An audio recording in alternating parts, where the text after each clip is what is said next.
The Chicago Bulls take the court for the fourth time this preseason today, and it's bringing along the return of Lonzo Ball. But we're going to focus today on the transitional year ahead for the Chicago Bulls because I refuse to call it a full rebuild with the pieces they still have left on this roster. And we're going to look at reasons why the Chicago Bulls should look into having a new starting power forward in the 2024-25 season. We're going to get to all that and more right after this. You are now tuned in to Chicago Bulls Central, your number one place for all Chicago Bulls news and content. What's going on, Bulls fans? Welcome to another episode of Chicago Bulls Central, your number one spot for everything Chicago Bulls related. I'm the host there, Haize, but more importantly, you guys can follow the channel at Bulls Central Pod on every social media platform we happen to be on. With that being said, let's go ahead and get into this content for today, y'all. And I want to start off with this, man. Coming into this year, right, with all the change that the Chicago Bulls have made with their roster and how much has honestly still stayed the same with the roster, Nikola Vu and Zach LaVine. And, of course, you look at players like Torrey Craig and the veterans still being on this team. I've seen everything from comments from some Chicago Bulls fans saying that nobody over 25 should be playing. I don't necessarily agree with that. Some Bulls fans asking if this is a true rebuild, right? And I think what the Bulls have done is they've created themselves and put themselves in what is a transitional year, right? I think that's a really good way to look at it, is they're transitioning from one phase of the Chicago Bulls, which was they were trying to compete, trying to be competitive, weren't very successful at it, but they were trying, right? To now in this period to where they're transitioning into what's next. And I think the Bulls are letting where this roster is tell them with what the next phase of for this team is. And I think that's a good play in a sense, right? Like, you still want to compete to win games. And that is what this Bulls team is doing. I have no doubts that this Bulls team is going to try to win every single game that's in front of them. Now, I don't know how successful they're going to be in that. That comes down to what your opinion on how far this roster can go or not, but it's still there. You can't say this team is clearly not tanking. This team has reshaped their roster. But can you say it's a full rebuild when the same player who's been your franchise player for the last decade is still here, and you still got Nikola Vu here, right? So I look at this and say this is a transition year. This is where the Bulls are trying to look at what they go through and try to determine, all right, what's next? Because if these young guys all step up in a major way, right, and the Bulls still hover around the bottom of the Eastern Conference or whatever it is, and you end up keeping your pick, all right, cool. Adding a top 10 pick to that could very well be what then takes you to be a playoff team, right? This team is not committed yet to being bad for a handful of years.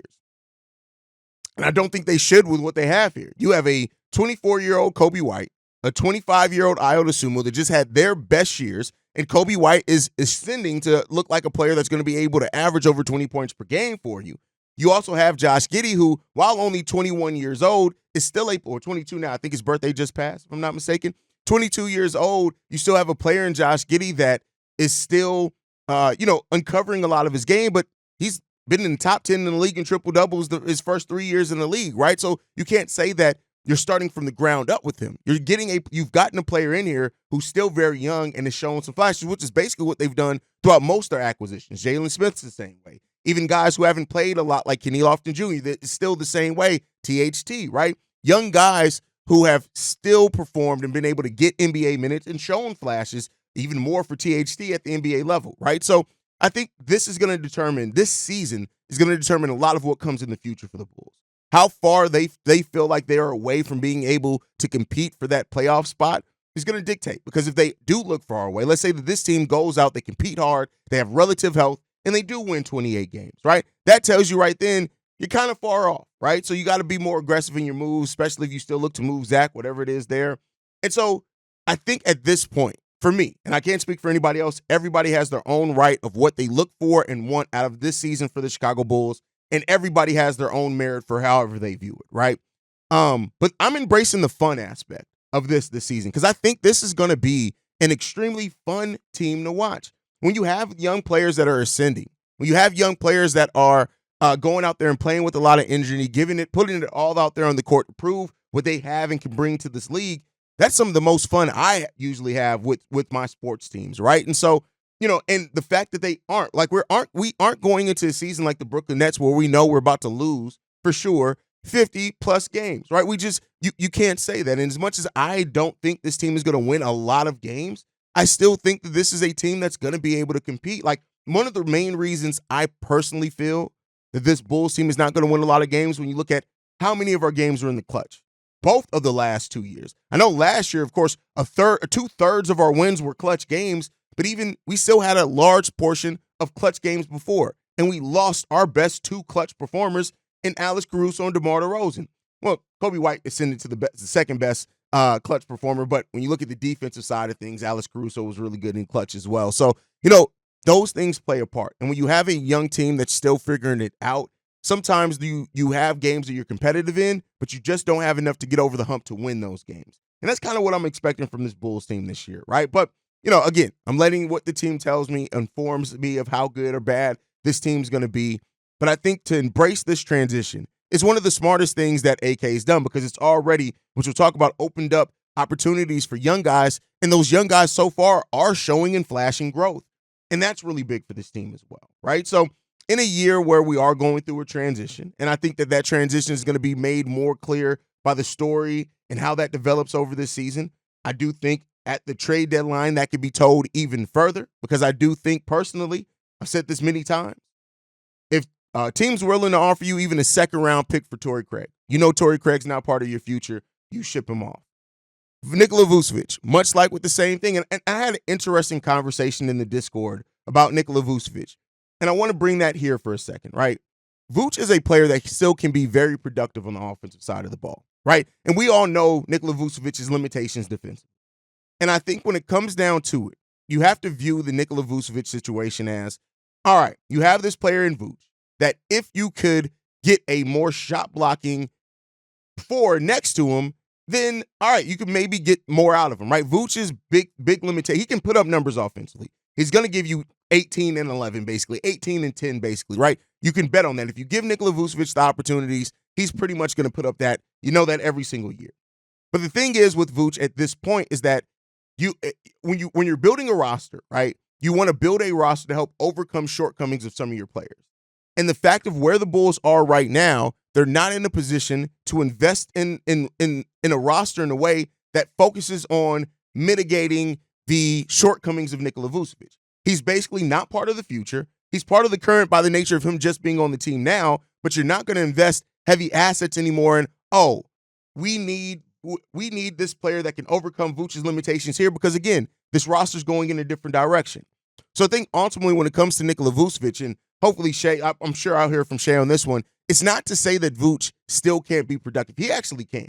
And I think, for example, if Vuce was next to a guy like Jaren Jackson Jr., right, I think that Vuce would probably have a resurgent season. You don't need your three-point shooting then. You can stay your big ass in the paint, right? You have somebody who can lead the league in shot blocks, and I think a player like that would help. But at the end of the day, the Bulls aren't in a position to be like, we got to go out there and get somebody who pairs next to Vuce because we're going in a different direction.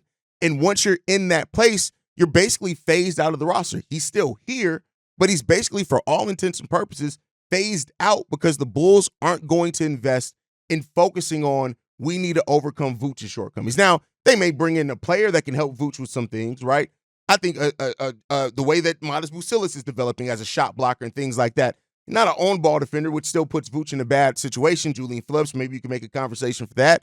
It could help, but it's not necessarily we're doing that to focus on maximizing Vuce. We're doing that for the growth of the young players, right?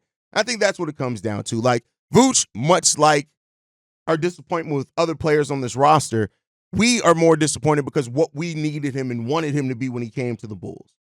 And, let's be clear. Vuce is one of the worst volume three-point shooters in the league at this point, and he just shouldn't be a volume three-point shooter. He should be a player that, uses his three-point shot to complement his game more so than it being a huge part of his game. But that's a story for another day. Talk about that at some point. But ultimately, I just think the Bulls are clearly in a transition, and they're going from what was to what could be right now. And they're hoping that picture of what could be crystallizes a little bit better.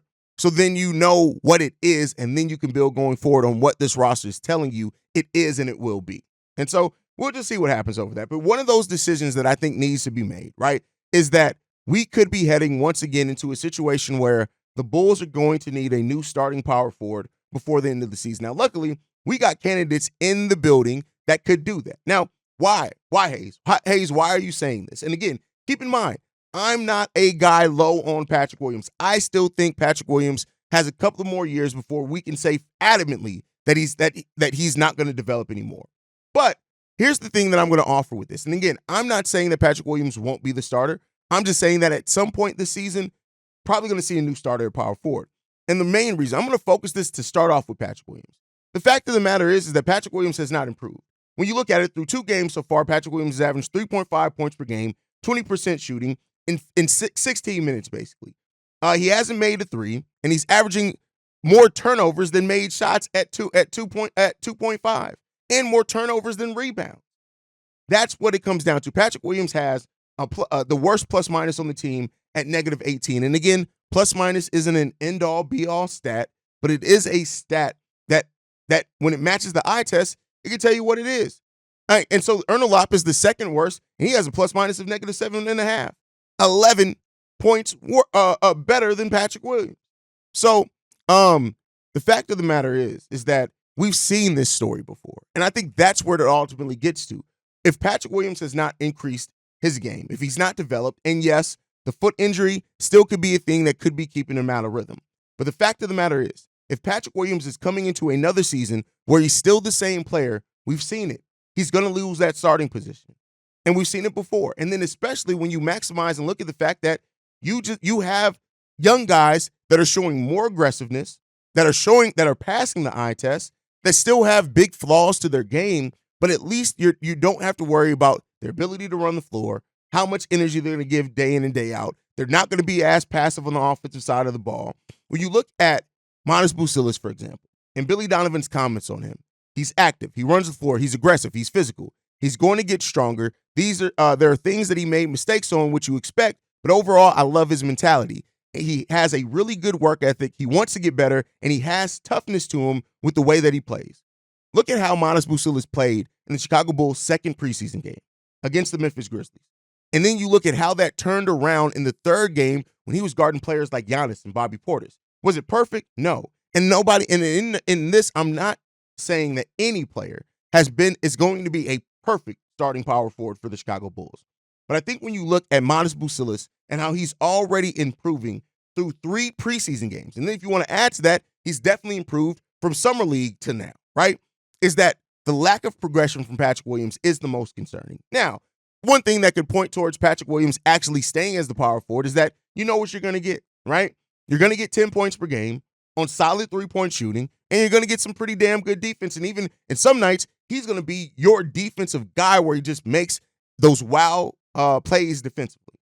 But I think when it comes down to it, in a transition year as well, sometimes you got to transition over fully. And so when you look at guys like what Matas Buzelis has been, how Matas Buzelis also is one of the hearts of the youth movement. I'm going to make a case for Julian Phillips here in a second as well. We're not going to focus this just on Matas Buzelis. But when you look at Matas Buzelis and how he's already turning into the heart of the team, when you look at how he's stepped up, when you look at the way he makes the highlight reel plays, the way that also as a player and as a identity piece for the Chicago Bulls, the tenacity, the toughness, the grit, the determination, the level in which he holds himself to as well. When you look at, I just think that Matas Buzelis and Julian Phillips, for that matter, they've shown more promise than what Patrick Williams has shown so far.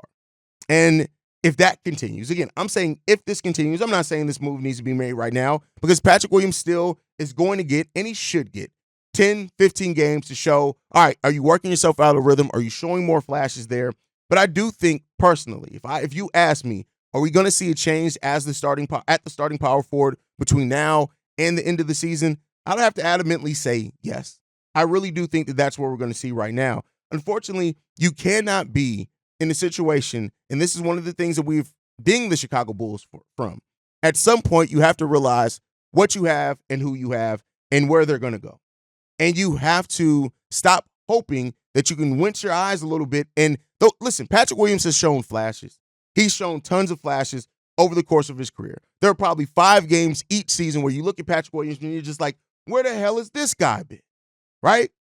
And you always want to hold out hope that he's going to be able to become more like that guy. But I think the fact of the matter is just this, is that Matas Buzelis and Julian Phillips have showed more right now. And if we're coming into this preseason in which we're saying that this preseason was about who showed you that they won it, Matas has shown that. Now, Matas has his own shortcomings.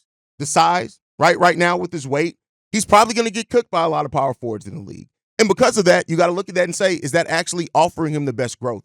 I've said before, I think the best case scenario is for Matas Buzelis to go through his bumps and bruises in the season, because of the mentality that he has. He's going to be like, all right, what do I need to do so that doesn't happen to me and cost my team's games again? That's the question that you have here. And it ultimately comes down to, as well, with Patrick Williams, is Patrick Williams' lack of aggressiveness, if Patrick Williams' passiveness, is it actively costing you games? And that's something you're going to have to wait till the season to tell. I'm not going to hold that in preseason. I'm not, because there's a lot of things that go in preseason. But I think ultimately a tough decision has to be made with Patrick Williams this year, because, listen, you got guys behind Patrick Williams that are showing you a lot more than what Patrick Williams is. And then going into year 5 for P. Will, this is definitely where you want to start seeing some of those things. Now, we saw it here. Kobe White developed in that year. So it's not outside the realm of possibility that Patrick Williams does the same thing. He's 23 years old. He has a lot of career left ahead of him as well. And like I said, as a base, a guy that for his career has averaged 10 points per game on 46% shooting from the field and 41% career three-point shooter, not taking volume, only taking 3 per game, there's always going to be a spot for that guy. 4 rebounds, 1.3 assists, right under a steal, right under a block per game. There's always going to be a role for Patrick Williams. In no way am I saying phase him out, get him off the team. But I am saying that you may have to look at what a player's bringing at that starting position to look for it. And while I've built this a lot around Matas Buzelis and his production, let's also look at the next guy, and that's Julian Phillips. And I think when you look at this Bulls team, with how guard heavy we are, when you have forwards that are playing the way that Julian Phillips has, you got to play those guys. And it may end up being that maybe Matas Buzelis ends up starting in the second year. But Julian Phillips is showing he's right now been the Bulls' best player in preseason. Through 3 games in preseason right now, Julian Phillips at 20 years old is 3rd on the team in total minutes. If he didn't leave the Bucks game early, he would have been 1st in total minutes. He leads the Bulls in total points in 40. He's shooting 53% from the field, and he's shooting 47% from three-point, and he's taking a team-high 17 attempts so far. When you look at that, when you look at what he's bringing three-point shooting-wise, when you look at what he brings defensively, rebounding, getting deflections, those type of things, Julian Phillips is turning into a true 3-and-D player, right? That is not only 3-and-D by the nature of just saying, well, he shoots threes and he plays defense. He's excelling in those things. And I think a player like Julian Phillips, who's now showing that he's ready to be a part of that permanent rotation for the Chicago Bulls, you got to look at it and say, is Julian going to eventually offer more than what Patrick Williams is as well? And I'm talking about this season. Again, Patrick Williams still has tremendous upside, as does Julian Phillips. The one knock on Julian was, is he going to be able to shoot the 3 ball at the NBA level? And I think this, with he hasn't played a lot of minutes with Kobe. He hasn't played a lot of minutes with Zach LaVine, for that matter. When you look at the pressure that those 2 players are going to get, as long as with the passing that's going to be out there, with Josh Giddey and Kobe White out there on the court as well. And by the way, let's not overlook Julian Phillips is a pretty solid passer as well. Not a playmaker, but he's a passer as far as he knows when to move off the ball, and he makes quick decisions and can make the passes. Again, I think that Julian Phillips, if I'm not mistaken, played point guard in high school before he hit his growth spurt. Somebody correct me on that. Maybe that's Dalen Terry. I could honestly be mixing it up with Dalen Terry again. So I'm sure somebody's going to correct me if I'm wrong in the comment section. But Julian Phillips is also a player that's showing you a lot of what you hope to see. And if we're talking about a team that came into the season saying, we want to see what the young guys show us so that we can know then how to move forward.